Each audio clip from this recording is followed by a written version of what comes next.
Welcome back to Dow of Twang. I'm Dave. So we got a kind of a bluesy piece here. It's not a blues progression necessarily, but definitely using blues phrasing and minor pentatonic, blues scale kind of sequences there. In fact, everything I just played was in minor pentatonic. So we got a B minor, G major, and an A major triad, okay? And I'll have a couple minutes of this at the end of the lesson for you to practice over, the same track that I just played over. So, repetition. Now, I kind of crammed a lot into that demo. You could probably do some, a little bit nicer phrasings or whatever. I could as well. But I'm trying to keep these demos at the beginning a little bit shorter, and kind of, get you on the hook or whatever, right? And see if it's something that you like at all, and if so, then you stick around, and I hope you do. But I'm going to show you some stuff today, and repetition is our theme today, and not, it's not a shortcut. It's not a trick or what, all this stuff gets billed as like, trickery or what. It's either good or it's no good. It's up to you. It's going to sound like you, right? It's not, mimicking something. So, but I guess you could look at some of this as sort of an exercise, right? Because, you can, at first, especially, just indulge yourself in the repetition, even if it's just not that great of phrasing. Just do it to mechanically train that fingering hand. And I'll show you what I mean here in a second. This isn't necessarily just about going fast either. In fact, let's get warmed up with this minor pentatonic on the 7th position, a little slow and bluesy.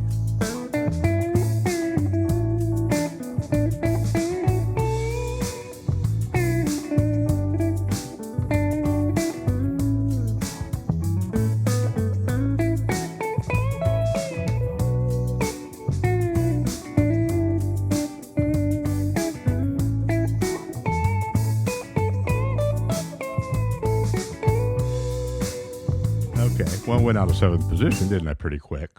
But let's unpack a little bit of that, because then I'll show you some of the repetitive riffs here. You want to be, moving around pretty fluently in these couple of positions, especially right here. So, and then a little bit of target tone business mixed in here as well. So if you got, don't be afraid of that root when you're really starting to warm up on something like this or starting out a jam. That's your tonal center. I know we're always talking about, hey, use hipper notes and, yes. But go ahead and just, lean on that. Now, just talking about the B minor here. When you bend up to here, so you take that little 4-note box. When you bend up, you get to the 5th of that, the note's F sharp, of that B minor, and that sounds cool.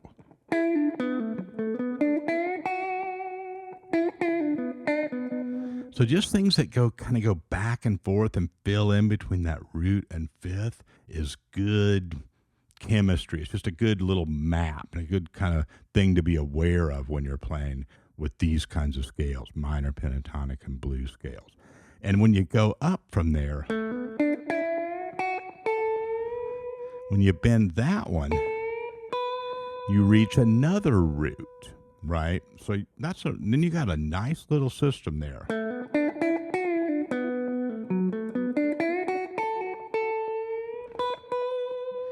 All right. So, and here's where the kind of, not just the repetition, but the sort of universal aspect of this, the fit of it really works. It's not just chord for chord. You don't have to move over for the next chord and do a completely different system, right?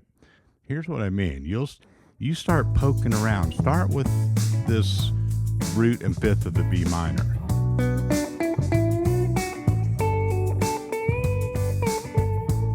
Let's see how we came down that when it hit that A.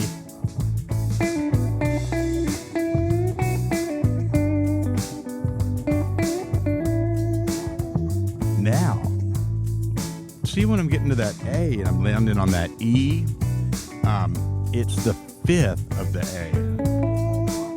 But that sounds great.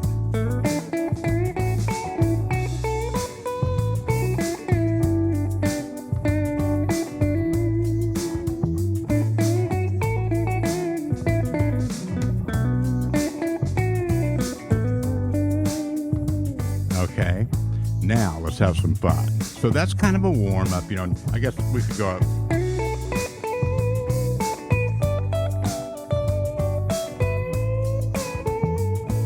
Okay, that's the same notes.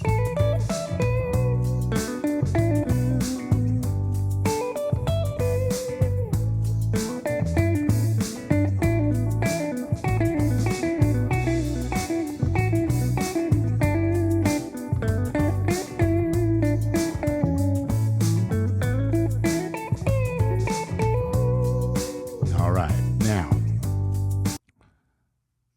so I kind of, just kept opening it up, right? Kind of got warmed up down here, figured out where those notes were in the higher octave, kind of did some similar back and forth echoing between those two octaves, and then a little bit of filling in, and, I might have slipped in one little other chord tone there over the A. I think I might have slipped that C sharp, that third of the A in there, even though I said I was only going to do minor pentatonic. But now, then I went into that. Let's start with that. We're just going to do a few of these repetitive licks, and they're mechanically similar. So when you do these, you're really training your fretting hand. So the first one, you hear this all the time in British Invasion stuff and Clapton stuff and Cream, and it's sprinkled in there. It's usually not lasting over a long repetition of just that lick, but a couple of times, 3 or 4 times, and right to the next bend. So, and I love it because it bookends my favorite notes, roots and fifths.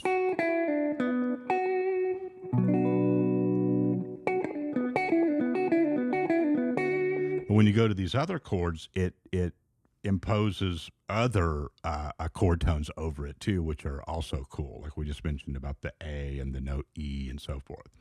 But you don't have to, analyze this stuff to death either. This is how it works.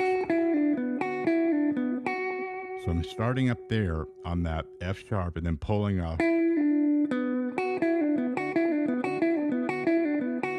Now, at first, one of the challenges is like, oh, do I, people ask all the time in the comments, is that upstroke? I can't see the pick, slow it down and make another window so I can see the pick.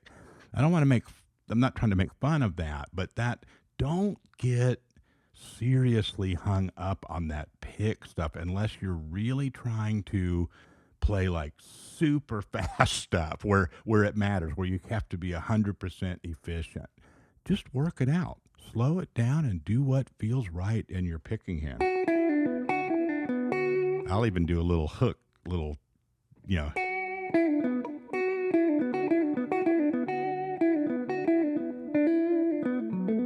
If that helps get it done better, do a little chicken, hook there or whatever.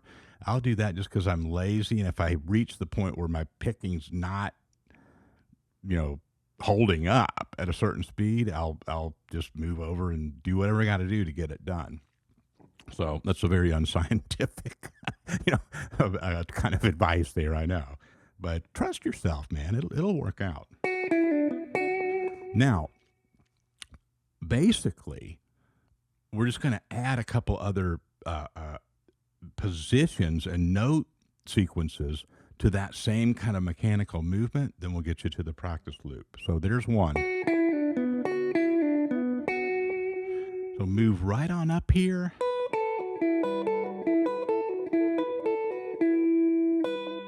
And do the same sort of thing. Now, you'll notice that once you start doing these over the whole progression, you get a bunch of different colorings and flavors over each chord, and that's what's really fun about this. I knew that was going to come out. So let's start with these two.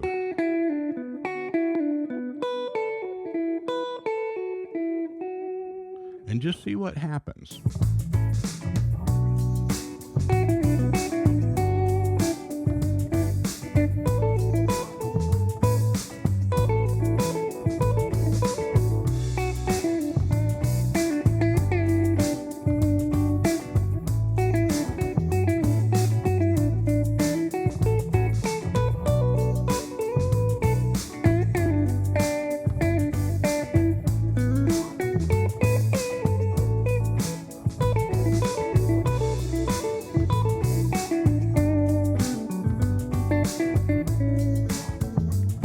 Snuck that C sharp in there again, didn't I?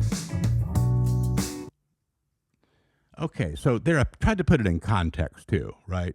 But just practice that straight up. You can play any of those across the whole progression and just let it go, man, and just really get that down mechanically. Then start trying, some bends, do it once or twice and put another bend.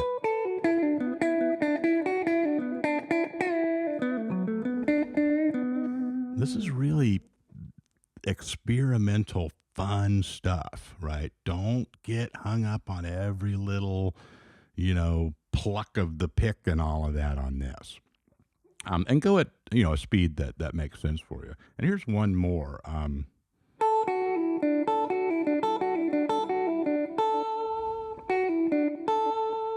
Okay, that's just another. You see how they all have the same movement.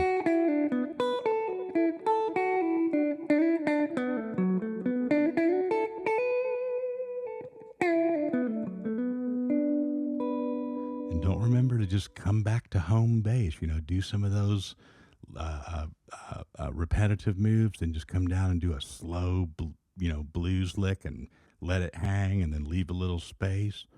Mix it up, man. You'll be, you will surprise yourself. And part of that, getting to that space of is just trusting that you don't have to play all these licks just right. You don't have to start over. You don't judge it. Just work on those few skills that we did today, and just really let yourself go and see what happens. Let me know about it in the comments if you get a chance. Take care. Talk to you next time.